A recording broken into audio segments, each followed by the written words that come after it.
So my recommendation was to standardize that policy in reference to chokeholds and neck restraints. And so that's what I sent to the ISCP and the Major City Chiefs Association, the heads of those two organizations. Great, Ms. Foster. Why do you think there is a need for a change in this policy? Well, I mean, I think that everybody across the country saw what occurred. And unfortunately, Minneapolis was still one of those places that had neck restraints as non-deadly force.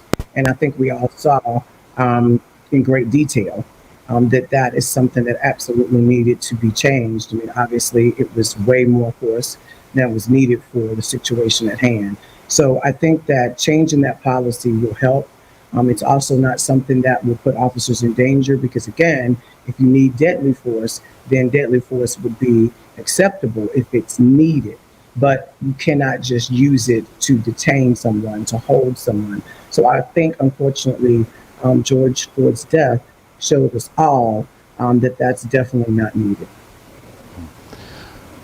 Ms. Foster, we just seen another black man killed by law enforcement giving no resistance. How do we get changes from the same people that are supposed to protect and to serve our community?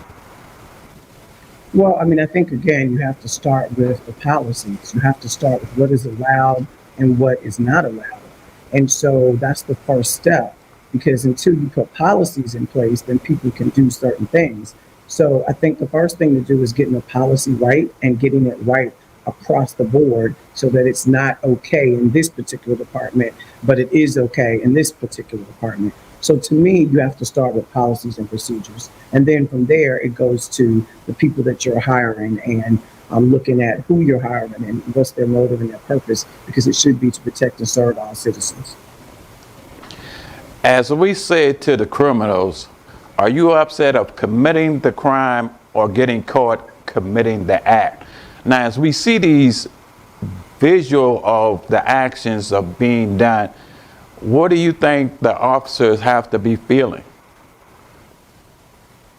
You mean in reference to what just occurred, or yes, ma'am.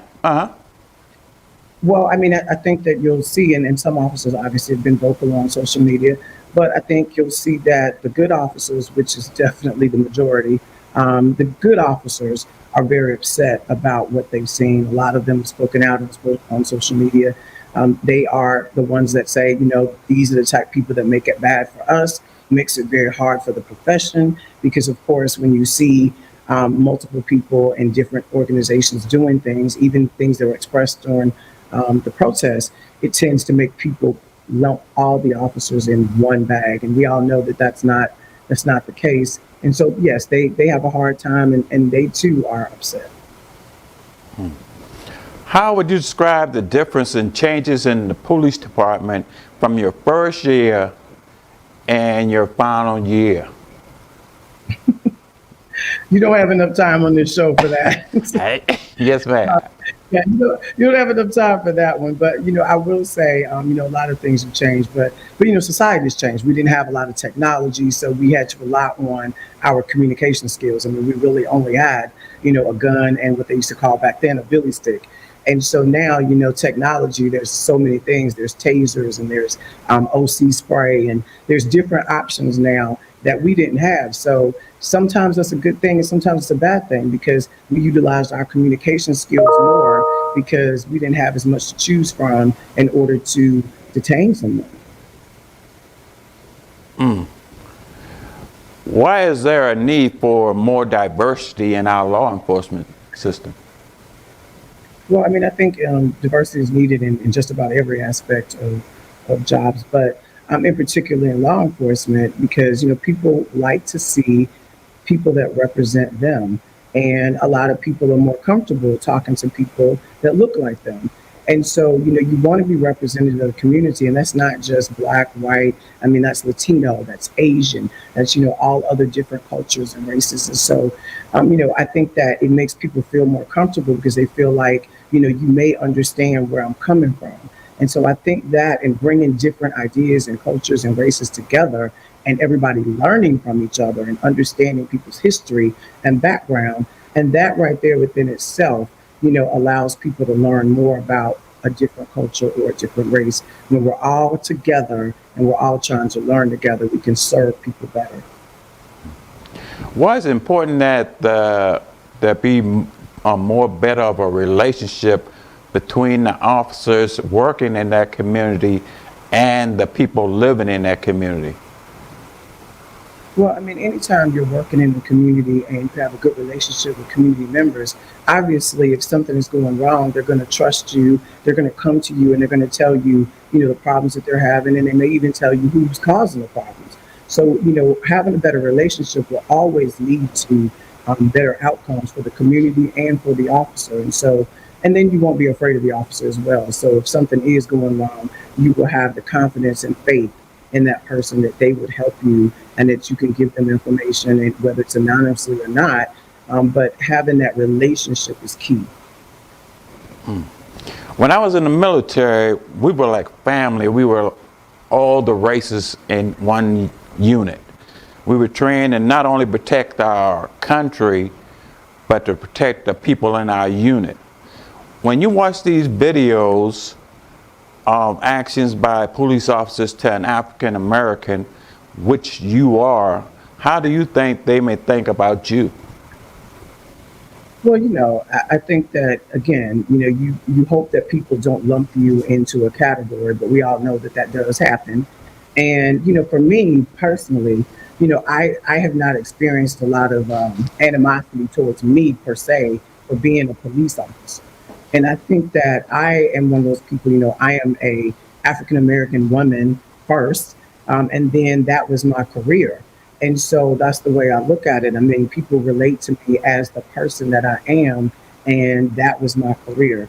I think sometimes people get things twisted around, and sometimes that's our fault because sometimes people put the career before being a human being and before being that person that people can get to know. So, me personally, I have not had a lot of bad experiences with me being a police officer. But I do realize and recognize that people probably look at me and lump me in the same, category as she's just a cop, and she could be a bad cop. So I understand that people, can lump you in categories, but I personally have not experienced that much.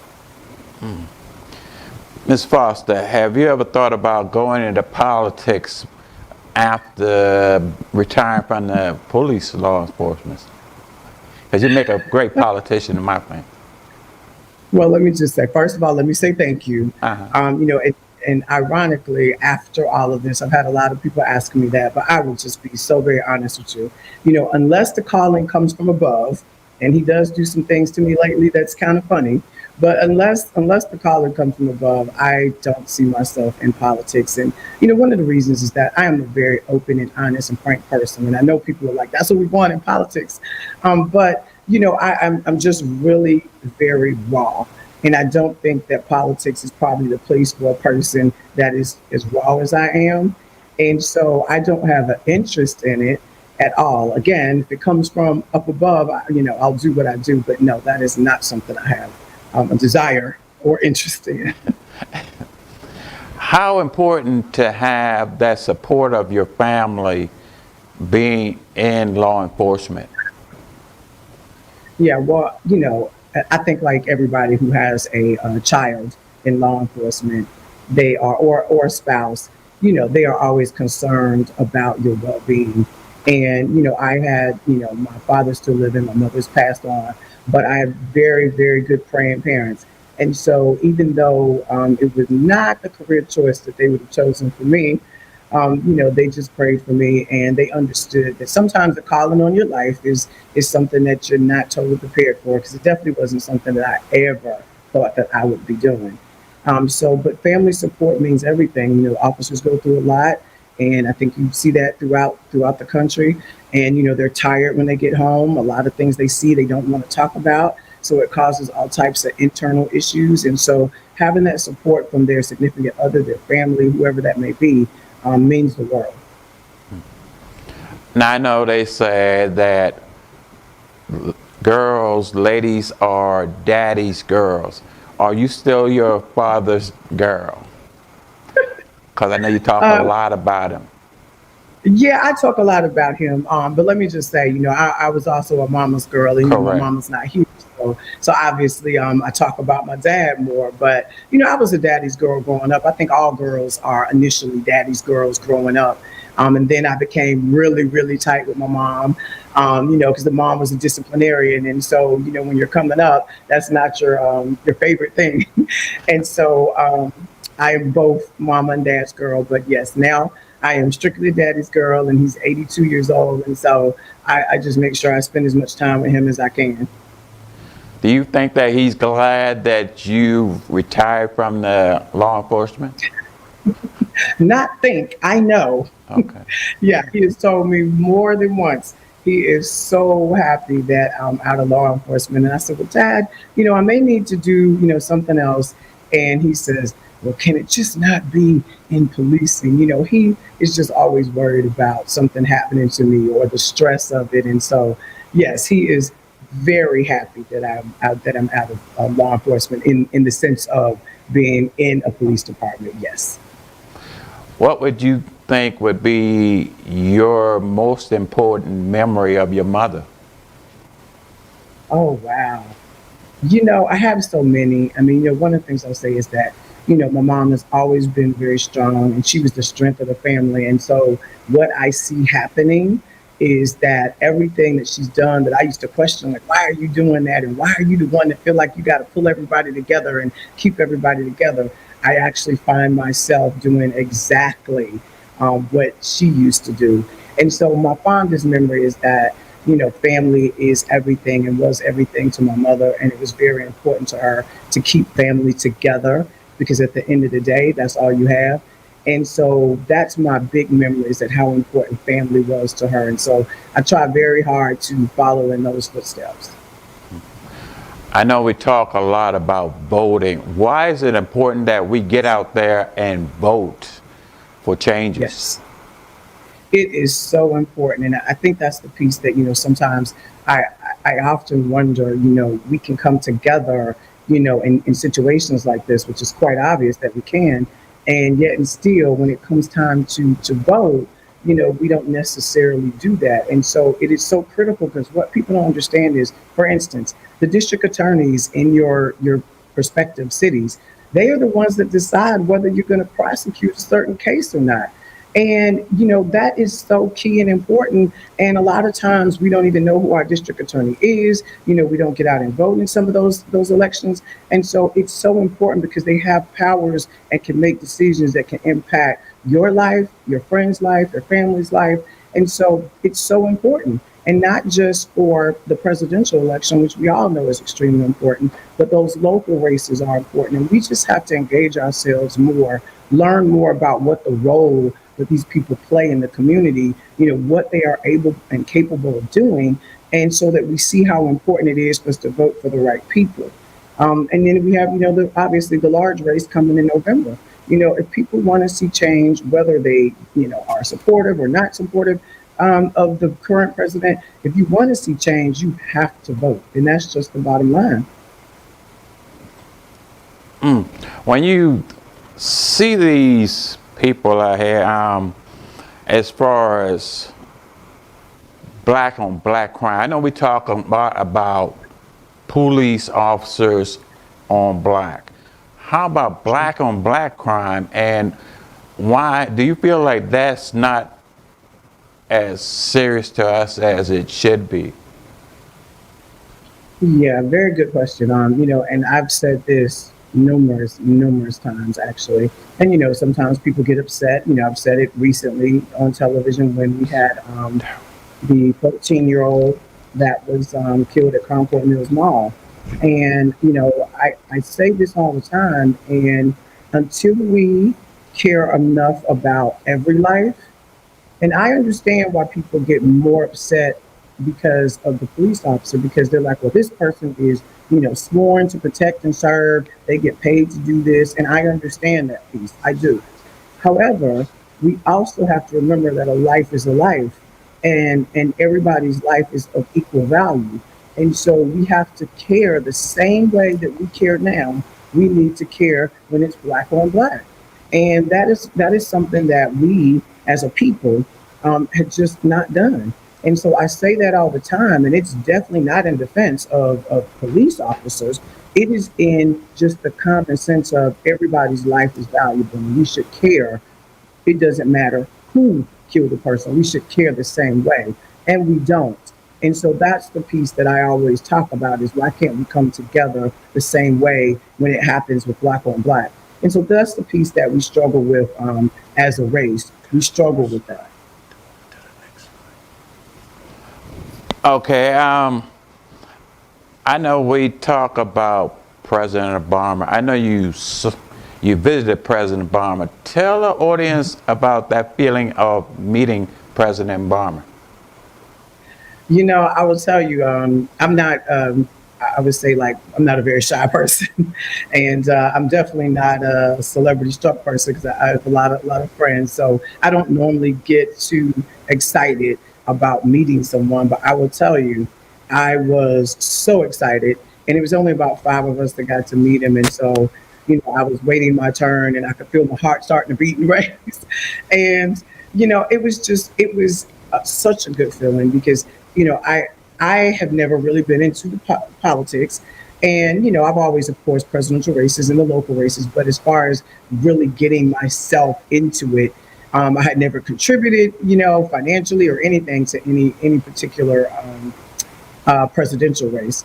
But let me just say, I was so happy to meet him because I felt like he was so genuine and he was so nice. He was so gracious. And, I only had a few minutes, but, I was able to tell him how much I appreciated, him. And I know, being the first African American chief, president, I can absolutely know the things that you went through. I know I only know the tip of the iceberg, and I can imagine the things that were said and sent and mailed. And, because I know because we had our first African American chief. And so I know how it is when you become the first African American of something. And I can't imagine to the magnitude of a president.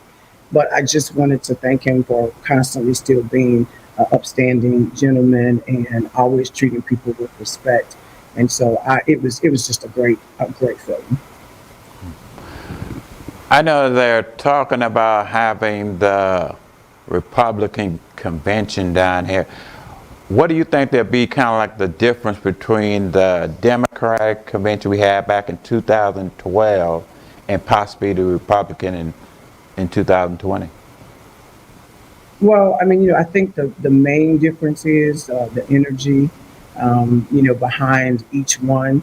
I think that when you have situations that are fueled, and right now, there's just so much chaos, in the country between people, race relations, and so it's funny to me that sometimes people say to me, "Well, President Obama started the race relations," and I'm like, I'm completely baffled when someone says that because one of the things that he did try to do was some police reform, and so a lot of that stuff didn't happen, and I don't know where we as a country have started to divide as largely as we have. So I think the main difference is that there was not a lot of animosity towards that convention. I think the RNC brings about some different things, different opinions of people, and everything is charged by the person at the top. And so if you say things that upset people or certain groups of people or certain races or certain disability, if you say stuff about people and we as a people find those things to be funny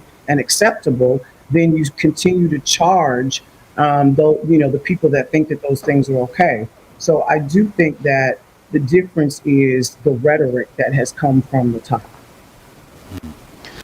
I know back in would have been 2014, you participated in a program called Road to Recovery.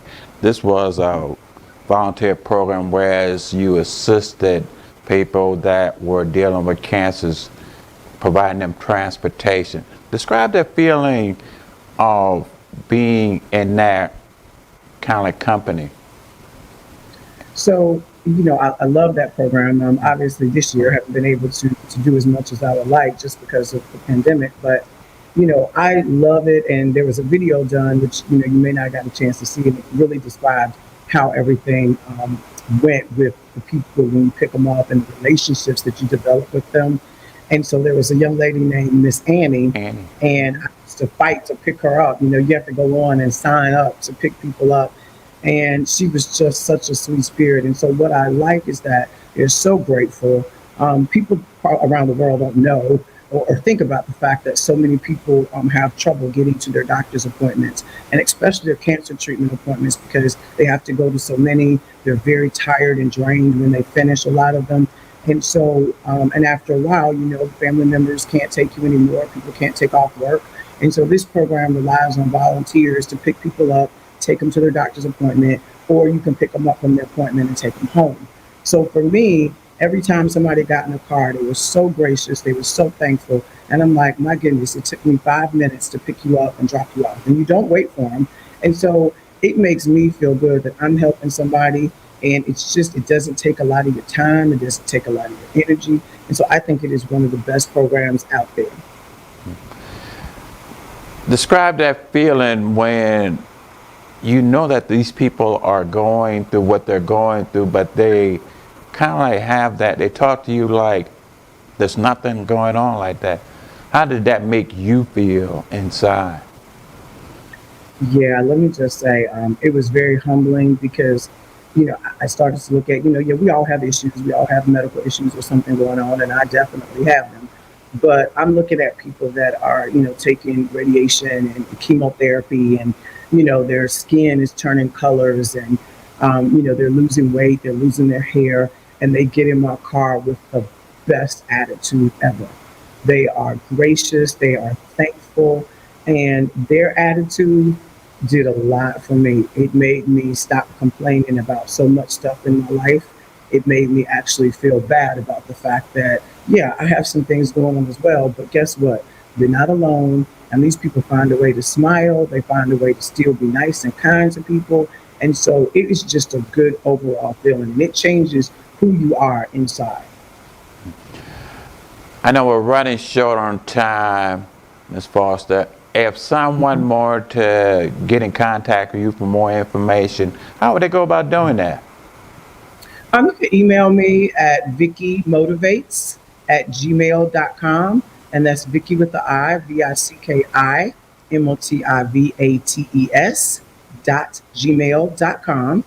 They could also go to my Facebook page, which is Vicki Foster, and they can go to my Instagram page, which is Vicki Foster. And I just recently created actually a page specifically for police stuff, and you can actually find that. It's also connected to my other pages, and it's Revision, Refocus, and Reform is the name of that Facebook page. So any of those social media outlets or email, you can contact me. In closing, Ms. Foster, what are some few words that you can say to our community who are out there now protesting and with all the things going on? What would you say to our community? So here's what I would say. I am very proud of when protesters get together and march peacefully. I think it makes an impact. I would say that the rioting and the looting, I absolutely don't agree with. I never will. And I understand totally when people say, well, we've been peaceful and nothing happened. And so I do understand. I understand it. I don't agree with it. What I would say to our protesters is that, you know, continue to do it the right way. And then when you finish protesting, and this is the piece that I always try to drive home, is when you're finished protesting, then you have to come together and come up with solutions. You have to come up with it. Marching is great, and that's great. It gets attention, and it does get attention. But then you want to be a part of the solution. You want to be the ones that come up with ideas and things to say, this, I think, will help us as a community. I think this will help us bridge some gaps. You got to be that person too. You just can't walk up and down the street all day with your fist in the air. You got to come up with solutions. So that's what I would say to our protesters. And the peaceful protest march have been outstanding. I love to see everybody come together. I love to see different races, genders, cultures come together, because this is just about human life. It's about all human lives. And so his life was taken, and I hope that it will not be taken in vain. I hope that it's going to be national changes. And I think that the protesters are a good part of that. And we just need to continue to do things the right way. Thank you, Ms. Foster, for coming on the show, and I look forward to you having you come back to tell us more about what you're doing after retirement. Sure, yeah, I will, because I'm going to be writing a book, so I'll definitely come back. Thank you, Val. Thank you, ladies and gentlemen, for watching the show. I'd like to thank 2Exposure. Visit www.2exposeyou.com. Until we meet again, you be encouraged. When I walked out that door, I just felt this huge sense of relief. Vicki Foster is feeling some of the weight of working in law enforcement start to fall away as she retires. I feel like there's something else that I'm supposed to do. I don't know what it is. But what she does know as she exits is that our community is in crisis with an alarming rate of homicides. The reality of it is that this is one of the highest numbers that we've ever had in the history of the police department. And people don't seem to talk about it the way I thought that they would. Foster says what she sees is that community outrage about deaths only comes when it's officer involved. People get excited and motivated when it's something involving a police officer. And what is very depressing to me is that if the only time we care about a life is when it's taken by a police officer, we got a serious problem. She says, of course, she understands that police must be held to a higher standard and more accountability. But at the end of the day, if the only time you care about a life lost in this community is when it's taken by a police officer, that's ridiculous. That shows me that we're not really serious about what's going on. And what you're seeing mostly is African American on African American violence. Yeah, absolutely. And that's why I'm always like, and why is that okay? Why are we okay with that? It's an observation that she says she knows might make some uncomfortable. We'll have community forums and, meetings at the churches if a police officer kills someone. You don't see anybody having anything when it's black on black crime. Nobody's saying a word.